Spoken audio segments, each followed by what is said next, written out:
नमस्कार दोस्तों, स्वागत है आपका प्रकाश क्लासेस के ऑनलाइन क्लास में।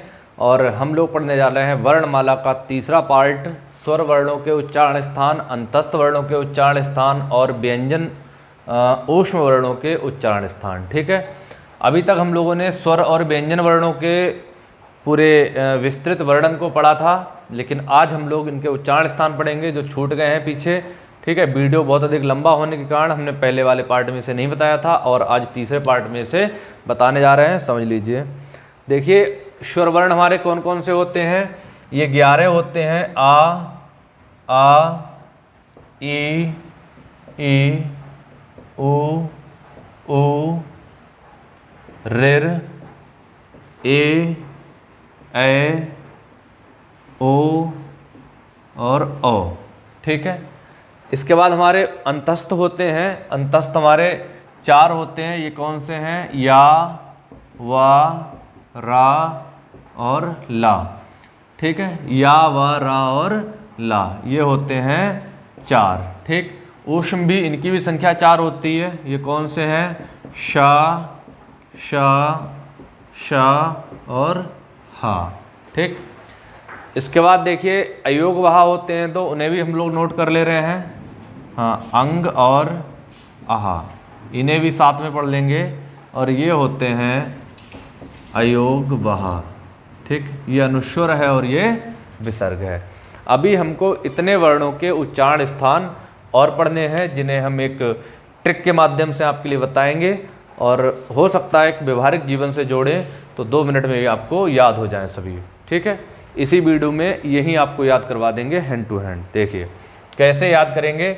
सबसे पहली ट्रिक है हमारी आह। आह, ठीक, बोलिए आह। आपने कोई चीज़ खाई, कहते हैं मज़ा आ गया, आह मज़ा आ गया। तो आह का मतलब है, हाँ, आह में हमारे कितने वर्ड छिपे हुए हैं। एक तो देखिए छोटा आ, बड़ा आ, छोटा आ, बड़ा आ, हा और विसर्ग। ठीक, छोटा आ, बड़ा आ, हा और विसर्ग, ये सभी जो हैं कहाँ से बोले जाते हैं? इन सबका उच्चारण स्थान होता है कंठ। ठीक, इन सबका उच्चारण स्थान होता है कंठ।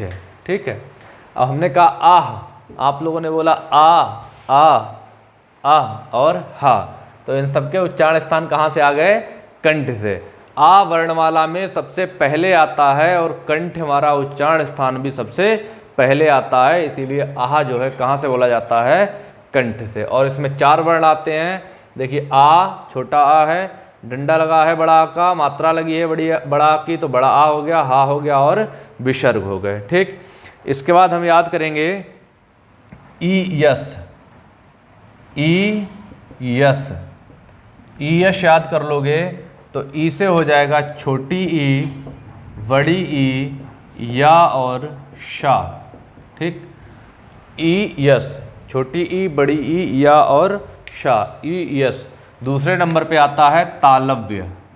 ठीक, तालु आता है और वर्ण हमारे क्या कहलाते हैं?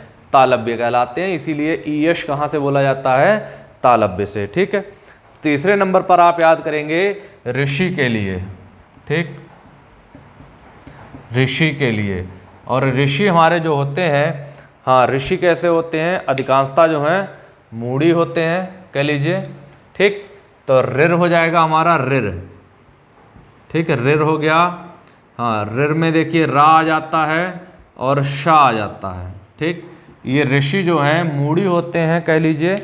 ठीक, अपने हिसाब से चलते हैं, इसीलिए हम कह सकते हैं ऋर जो है, ऋषि जो है कैसे हैं? मूर्धन्य हैं। ठीक है, ऋर, रा और शा, ये सब कहाँ से बोले जाते हैं? मूर्धा से बोले जाते हैं। तीसरे नंबर पे आता है हमारा मूर्धन्य, इसीलिए तीसरे नंबर पे ऋषि आ गए। और ये कहाँ से बोले जाएंगे? उनका उच्चारण स्थान मूर्धा है और इन वर्णों को हम क्या कहेंगे? मूर्धन्य कहेंगे। ठीक, इसके बाद आता है देखिए उ और ऊ। उ और ऊ, तो ऊ को लिए बोलकर देख लीजिए। ऊ, जब 2 बार उच्चारण करेंगे ऊ, तो आपको समझ में आ जाएगा ये कहाँ से बोले जा रहे हैं? ओंठों की सहायता से बोले जा रहे हैं। जैसे ही आप इन्हें बोल रहे हैं आपके होंठ जो हैं गोल हो जा रहे हैं, इसीलिए ये कहलाते हैं ओष्ठ। ये कहलाते हैं ओष्ठ कहलाते हैं। ठीक, इसके बाद देखिए बात करते हैं हम ए और ए की, ए और ए की। ठीक, तो ए और ए ये दोनों जो हैं बोले जाते हैं हमारे कंठ प्लस, हाँ ए और ए कंठ प्लस तालु से। ठीक है, कंठ प्लस तालु से, इन्हें याद कर लीजिए। और ये MIP भी है, मोस्ट इम्पॉर्टेंट है, परीक्षा में प्रश्न यहीं से आता है कि ए और ए कहाँ से बोले जाते हैं, कंठ प्लस तालु से। इसके बाद देखिए आता है ओ और औ। तो ओ और औ जो है इनके भी दो उच्चारण स्थान होते हैं, वो कौन कौन से हैं, वो है हमारा कंठ और ओष्ठ, कंठ और ओष्ठ। ठीक, कंठ और ओष्ठ। तो जो ओ और औ है ये भी कंठ और ओष्ठ से बोले जाते हैं, इनके भी डबल उच्चारण स्थान होते हैं। तो अगर इनमें आपको कन्फ्यूजन हो जाए, ये भी मोस्ट इंपॉर्टेंट है, अगर इनमें कन्फ्यूजन हो जाए तो कैसे याद रखेंगे, तो ए ए ओ ओ, ए ए ओ ओ, ए ए ओ ओ, कंठ प्लस तालु, कंठ प्लस ओष्ठ। तो देखो ओ औ में ओ आया है, ओष्ठ में भी ओ आया है, तो हमेशा पहचान रखिए कंठ तो दोनों में है, ओ वाले में ओष्ठ है, बाकी ए वाले में तालु है। ठीक, क्योंकि ईयश जो है वो हमारा तालु से बोला जाता है, यहाँ भी या आता है, ये ए है तो ये भी एक जैसे देखने में लग रहे हैं, लगभग एक जैसे बोले जाते हैं, इसीलिए ये भी कहाँ से बोला जाता है, तालु से बोला जाता है, इसीलिए कंठ प्लस तालु हो गया, और ओ का हो गया कंठ प्लस ओष्ठ। ठीक है, इसके बाद आता है हमारा वा। जो वा है वो बोला जाता है हमारा दंत प्लस ओष्ठ से, कहते हैं वकारस्य दंतोष्ठम। अगर आपने संस्कृत में पढ़ा होगा तो पढ़ा होगा वकारस्य दंतोष्ठम। तो जो वा होता है हमारा वो दंत प्लस ओष्ठ से बोला जाता है, दंत प्लस ओष्ठ से, दंत प्लस ओष्ठ से बोला जाता है। अब इसके बाद बचा है हमारा, देखिए कितने हो गए हैं, पहले हम टिक कर ले रहे हैं, उसके बाद जो शेष बचेंगे उन्हें भी देख लेंगे। तो देखो आ, तो आ हो गया, आ हो गया। ठीक, ई, तो ई हो गई, ये वाली भी ई हो गई। हाँ, इसके बाद देखिए रिर भी हो गया, और ऊ भी हो गए, ए ये भी हो गए, और ओ ये भी हो गए हैं, और वा भी हो गया देखिए, और यस में या आ गया और शा आ गया है, ये भी हो गए। ठीक, और ऋषि में रा और शा आ गया है, तो रा भी हो गया और सा भी हो गया है। हाँ, और देखिए विसर्ग वाला आ गया है तो विसर्ग भी हो गया, और यहाँ हा आया है, हा भी हो गया है। अब कितने बचे हैं, अंग बचा है, ला बचा है और सा बचा हुआ है। तो जो अंग है हमारा, अंग और आहा, तो आहा जो है वो कंठ है, और जो हमारा अंग होता है ये होता है अनुनासिक, ये होता है अनुनासिक।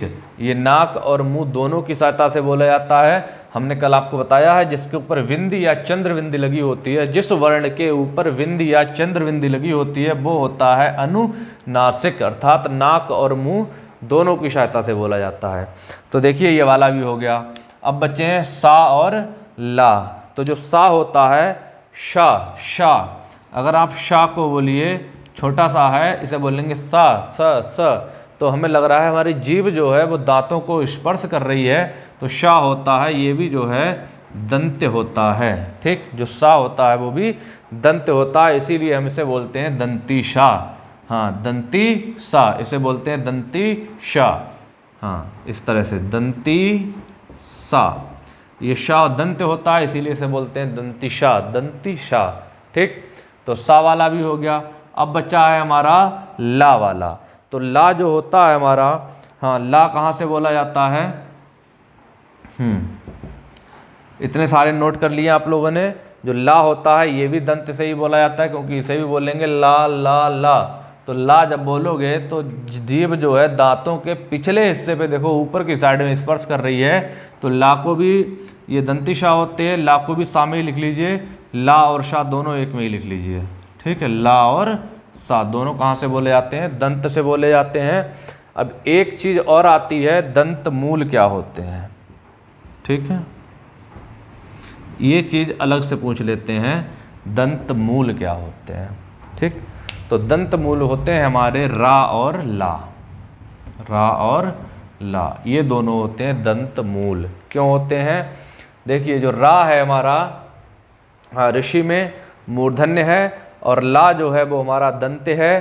ठीक, दंत्य हमारा, अगर हम बोलेंगे रा और ला, तो रा और ला दोनों में हमारी जीभ जो है वो दांतों के मसूड़ों को स्पर्श कर रही है। दांतों को तो कर ही रही है, साथ में हल्के से मसूड़ों को भी स्पर्श कर रही है, इसीलिए कहलाते हैं दंत मूल, मतलब दांतों की जड़ को स्पर्श कर रहे हैं, इसीलिए कहलाते हैं दंत मूल। तो रा और ला हमारे दंत मूल होते हैं।